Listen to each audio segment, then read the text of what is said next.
say my name, you ain't calling me baby. Why the sudden change? Say my name. I really can't sing. Sorry about that.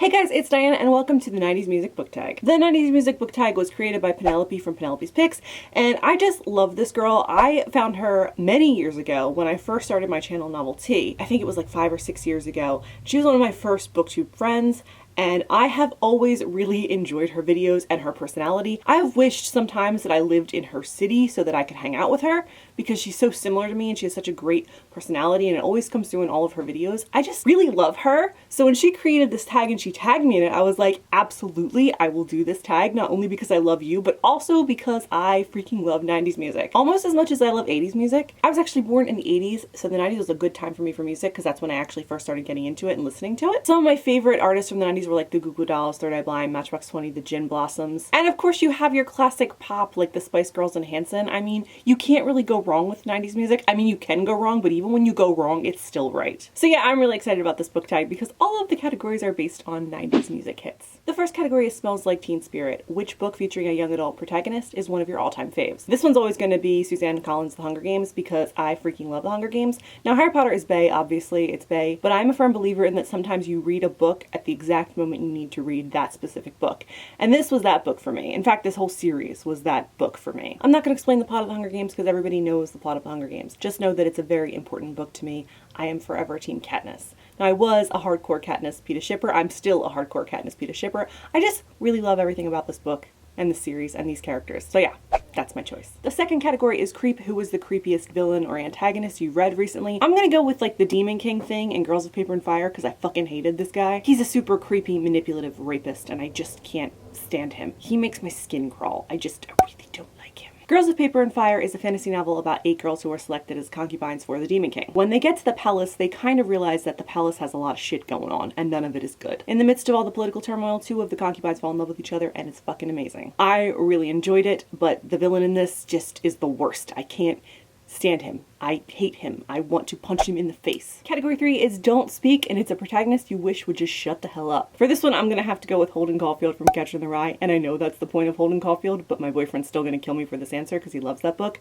But man, just shut up. Just let it go. It's gonna be fine. Just chill the fuck out. I know the whole point of that book was him being a pretentious snob trying to figure shit out, but my god, he just annoys me. Category 4 is I'll Be Missing You, an author who's passed away that you wish you could read more work from. For this one, it's a toss-up between Diana Wynne Jones and Terry Pratchett, both of which write magical worlds and magical books, and I just really, really love all of their work. And I'm sad we will not be getting more of it.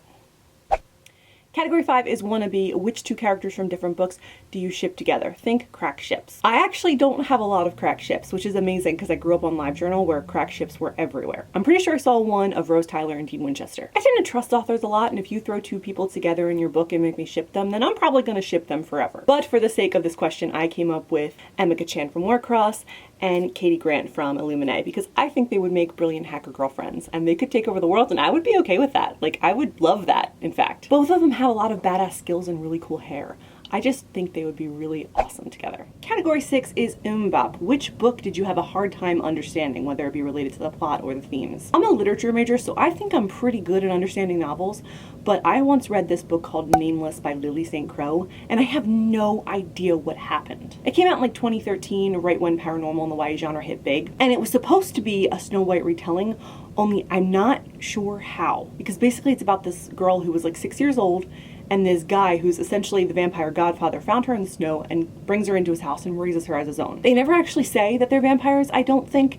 You're just supposed to know that they're vampires from what goes on around it. But everything was like super muddled and nothing was explained clearly, and I kept waiting for the book to make sense. Like, I kept waiting for the moment where I was like, oh, that's what they were doing. But that moment never came. In fact, when I got to the end of the novel, I was like, maybe I read this wrong, and I went back to reread it, and no, I didn't read it wrong, it just made no sense. Now apparently there's a whole series of these imagined retellings, and I just couldn't after that. I was like, I don't think I need this in my life. This just was weird. Category 7, My Heart Will Go On. Which book took you a long time to move on from? For this answer, I'm going with Margaret Rogerson's Sorcery of Thorns, because I still have not moved on. Like, guys, I read this on vacation over the summer at a beach house, and I still can't get over it. I'm still waiting for the next book to bring me out of the slump that this one put me in. My boyfriend actually even keeps asking me, is it your new Sorcery of Thorns? Have you moved on yet? And no, the answer is no. I just really love this book. It takes place in a world where there are magical libraries, and there's this librarian, and librarians are awesome in this. They are sword-wielding badasses that keep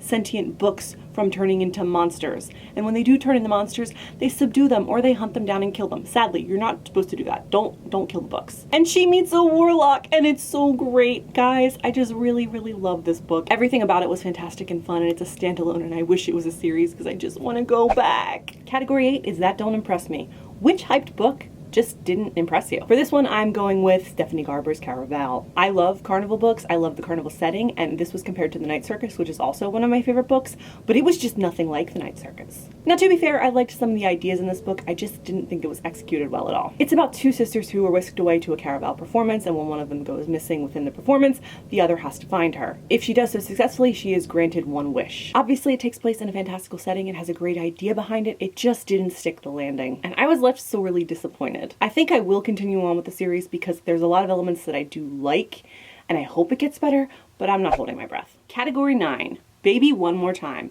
Which book or series do you want to read again? I'm forever rereading the Harry Potter series like the rest of the world, but I really want to go back to the Percy Jackson series because I read the Percy Jackson series, the initial Percy Jackson series, and then they came out with new Percy Jackson books after those, and I haven't gotten to read those yet, and I would really like to read them, but I think I'm really going to need to go back and reread the first series. I also really want to reread the Lemony Snicket series. It came out around the same time as Harry Potter, and I think I was still too obsessed with Harry Potter to give it its fair day in court. Plus, I really appreciated the writing. I thought it was funny and clever, and I just think it would be a good idea to go back to it. Category 10 is Say My Name.